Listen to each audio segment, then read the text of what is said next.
Senhor presidente, demais colegas parlamentares, o que me traz mais uma vez a esta tribuna é para falar sobre o avanço da pandemia no Brasil.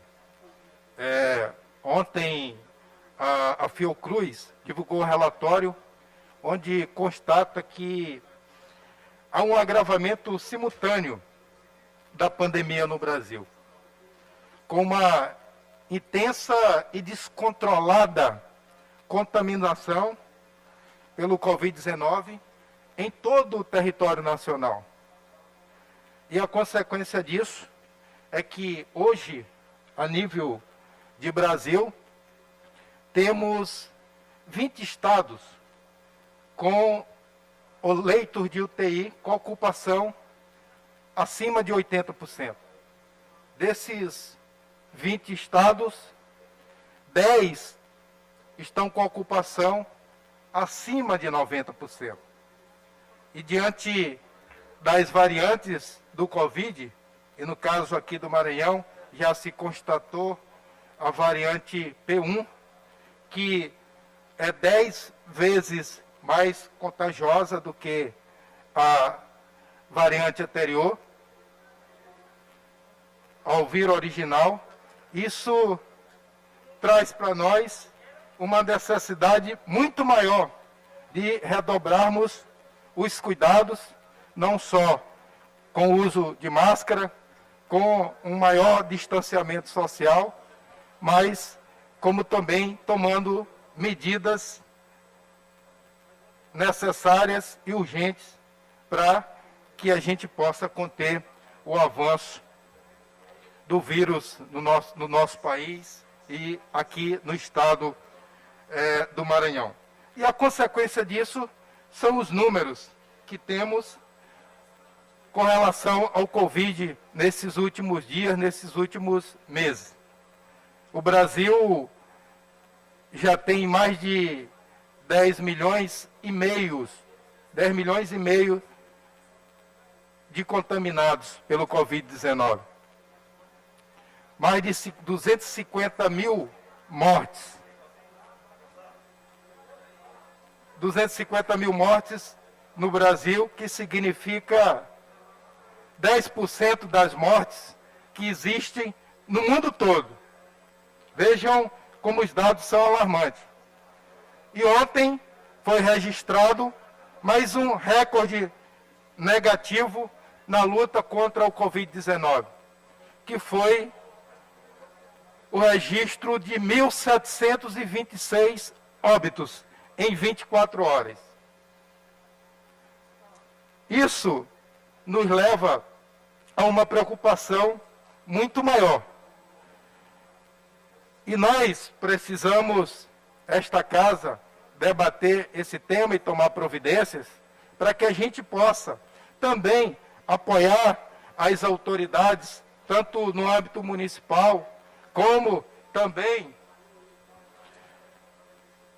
as medidas que devem ser anunciadas daqui a alguns minutos, a partir das 10h30, pelo governador Flávio Dino. É importante que a gente possa entender que, inclusive esse mês de fevereiro, foi o segundo pior mês da história desses um pouco mais de um ano da pandemia no Brasil. E a consequência são esses números que eu apontei. Então, ainda que o governo do Estado venha disponibilizando mais leitos de UTI, disponibilizando mais leitos clínicos para atender a população maranhense, disponibilizando aeronaves tipo avião, helicóptero, para transportar paciente entre regiões do nosso estado, transportar pacientes para cá, para a capital.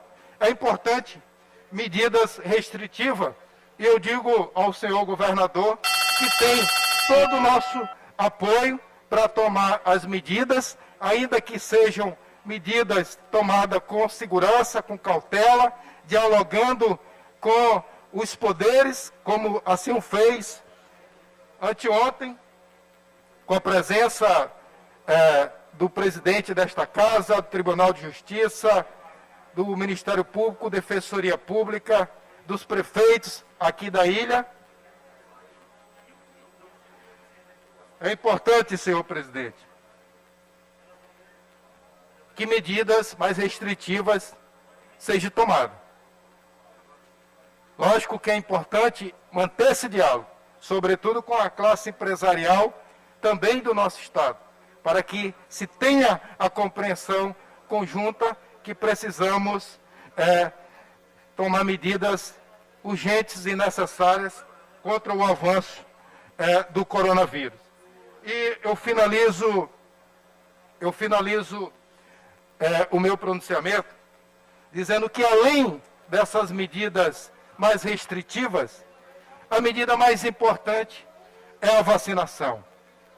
E nós observamos a ação muito tímida do governo federal, na medida que não tem um plano de vacinação eficaz que possa atender num curto espaço de tempo a população brasileira.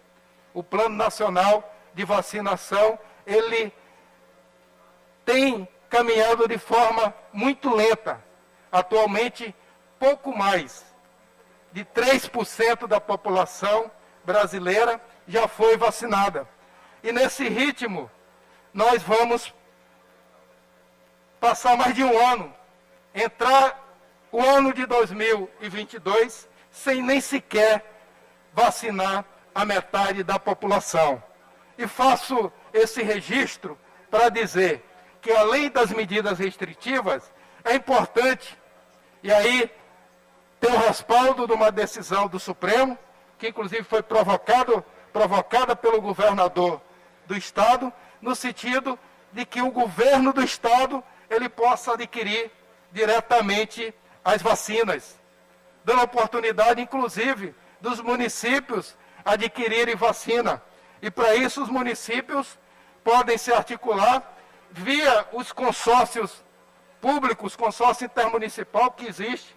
Na Baixada existe o Conguarais, tem o consórcio da estrada cortado dos municípios que são cortados pela estrada de ferro Carajás. Na região Tocantina tem consórcio também dos municípios, ou seja, em todas as regiões do nosso estado existe consórcio de municípios que precisam se organizar urgentemente e comprar vacinas. E aí eu quero parabenizar o governo do estado, o governador Flávio Dino, que tem tomado medidas nesse sentido.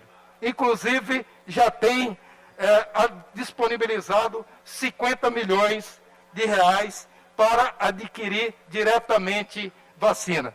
Aí eu abro um parêntese, não só para parabenizar o governador pela iniciativa, porque, além das medidas restritivas, a mais eficaz é a vacina. Parabenizo pela sua iniciativa, inclusive de recorrer ao Supremo para garantir que o governo federal disponibilize recursos para atender as UTIs do nosso estado, que estão desde o mês de janeiro, fevereiro, agora vamos entrar em março, sem apoio do governo Bolsonaro. E quero também parabenizar o vice-governador do estado, o senhor Carlos Brandão, por ter ontem representado o estado do Maranhão numa reunião de governadores, onde lá deu os primeiros passos para negociar a vacina para o nosso estado, para atender a população maranhense. A vacina Sputnik está já em fase de negociação, a vacina russa Sputnik, com o governo do estado, e acho que essa será a grande solução. Não tenho dúvida que essa será a grande solução para que possamos combater de fato o coronavírus, que é imunizando a população.